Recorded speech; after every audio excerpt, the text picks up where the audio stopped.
اعوذ باللہ من الشیطان الرجیم، بسم اللہ الرحمن الرحیم۔ السلام علیکم ناظرین، میں ہوں آپ کا ہوسٹ محمد عقیل اور ہمارے اس چینل میں خوش آمدید۔ ناظرین اکرام، صدیوں پر محیط یہ دنیا ہر دور میں حق و باطل کے مارکے تو جھیلتی آ رہی ہے، لیکن ان میں سب سے بڑا مارکا جس دور میں پیش آیا وہ حضرت موسیٰ علیہ السلام کا دور تھا، جن کی قوم کو قرآن پاک نے سب سے بڑی نافرمان قوم کہہ کر مخاطب کیا ہے۔ لہذا دوستو، یہ وہ دور تھا جب بنی اسرائیل بھی تاریخ کے سخت ترین وقت سے گزر رہی تھی۔ ان حالات میں اللہ تعالیٰ نے حضرت موسیٰ علیہ السلام کو بحیثیت رسول دو طرفہ مشن کے ساتھ مبعوث فرمایا۔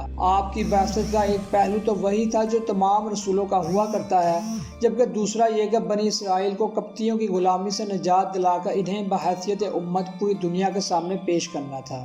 لہذا خواتین حضرات، فرعون کے دریائے نیل میں غرق ہونے کے بعد تمام بنی اسرائیل مسلمان ہو گئے، اور جب حضرت موسیٰ علیہ السلام کو اطمینان نصیب ہو گیا تو اللہ تعالیٰ کا حکم ہوا کہ لشکر کو لے کر بیت المقدس میں داخل ہو جائے۔ اس وقت بیت المقدس پر امالکہ کی قوم کا قبضہ تھا، جو کہ بدترین کفار تھے اور بہت طاقتور جنگجو اور نہایت ہی ظالم لوگ تھے۔ چنانچہ حضرت موسیٰ علیہ السلام 6 لاکھ بنی اسرائیل کو ساتھ لے کر قوم امالکہ سے جہاد کے لیے روانہ ہو گئے، مگر جب بنی اسرائیل بیت المقدس کے قریب پہنچے تو ایک دم بزدل ہو گئے اور کہنے لگے یہ جبارین ہیں جو کہ بہت زور آور اور زبردست ہیں، لہذا جب تک یہ لوگ شہر میں رہیں گے ہم ہرگز شہر میں داخل نہیں ہوں گے۔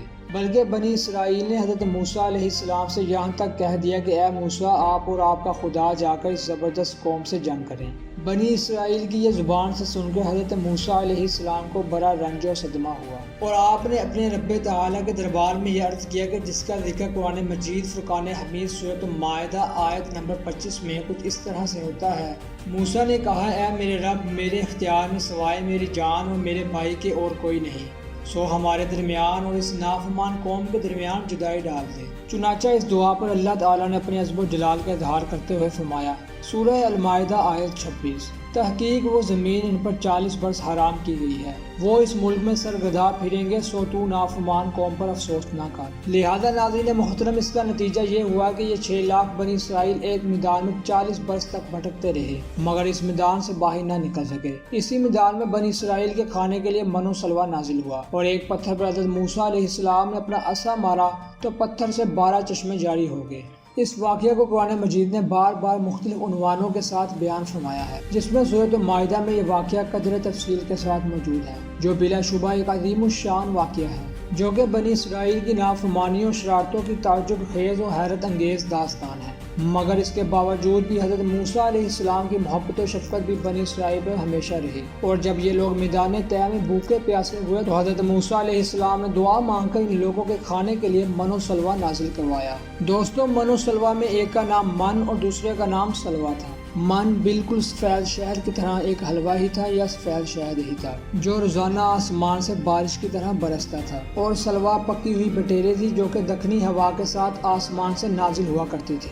اللہ تعالیٰ نے بنی اسرائیل پر اپنی نعمتوں کا شمار کراتے ہوئے قرآن مجید فرقان حمید میں ارشاد فرمایا، اور تم پر من و سلوہ اتارا۔ اس من و سلوہ کے بارے میں حضرت موسیٰ علیہ السلام کا یہ حکم تھا کہ روزانہ تم لوگ اس کو کھا لیا کرو اور کل کے لیے ہرگز اس کا ذخیرہ مت کرنا۔